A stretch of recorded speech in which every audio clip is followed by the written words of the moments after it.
Right, we're recording. Thank you. Welcome, colleagues, to the meeting of the Executive Cabinet Member Deputy Leader's portfolio. It's a single item agenda case management system procurement and contract award. Dwayne, are you introducing Yes. this item, or Jane? Well, thank you, Chair. Yeah, I'll just do a really brief introduction and then hand over to Jane. And I just wanted to thank you as well, Cabinet Member, and all the councillors for allowing the special meeting. This is a critical system for the planning and building control service, and really appreciate you joining so we can continue with the procurement process and to get the contract signed. So I'll just hand over to Jane now just to take you over the report. Thank you. Yes, thanks, Dwayne. Thanks again to everyone. So we're looking for approval so that we can enter into the contract and continue with our service provider for our back office system across the whole planning and building control teams. So you can imagine it's quite a big system.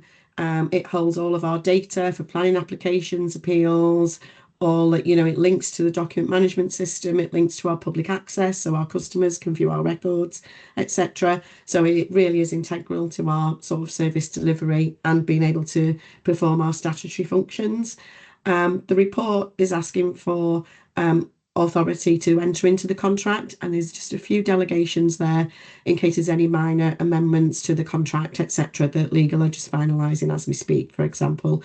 In terms of the report, section 2.1 sets out some of the deliverables for information, improvements for service users, not just staff, I think our customers as well should notice some benefits. We'll certainly have some improved functionality with the software, and also we've had an eye on value for money as well, being responsible in terms of corporate budgets.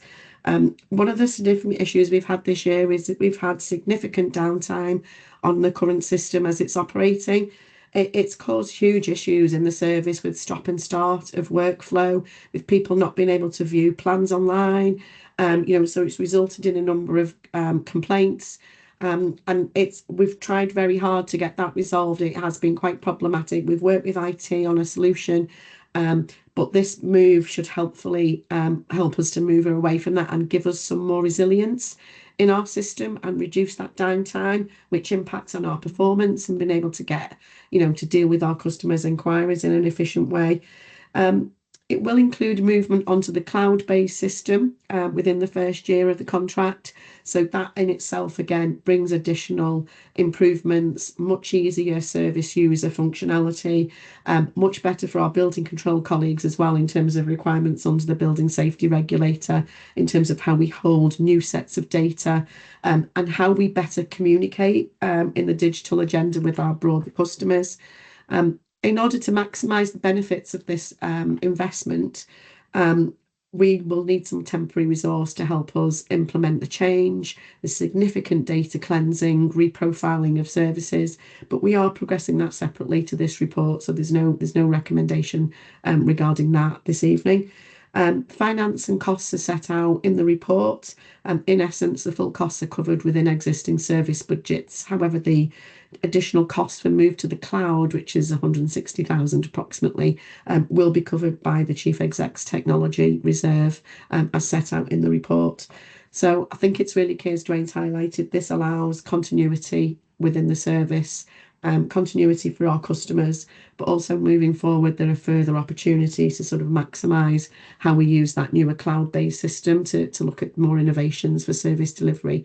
Happy to take any questions, Chair. Thank you, Jane. Any questions? Councillor Warren? Sorry, it's always me, isn't it?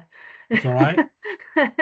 I thought it's purely just a comment, if I'm honest, as someone that's going through the planning process at the moment, the amount of information that you have to upload with, you have your part Ks, your part Os, your part Ps, you name it, there's a part.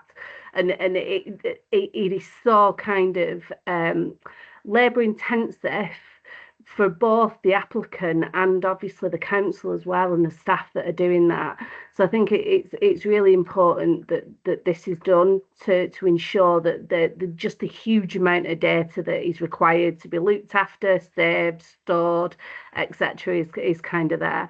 So it's just planning is a very, very complex system, and I think unless you start going through it or you're working on the end that staff are, you don't appreciate the amount of data that's involved that one application can hold.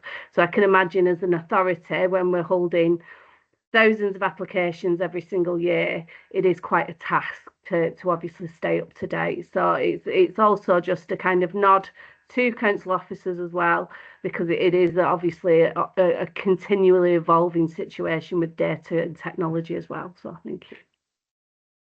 Thank you, Councillor Warren. That's very helpful. Any other questions, comments from colleagues? No, I do not see any hands. So I'm going to approve the recommendation as set out in section 8 of the report. And thank you all for your attendance, and I hope you have a good evening. Thank you. Thanks. Thank you, Chair. Thank you, Councillors. Thank you.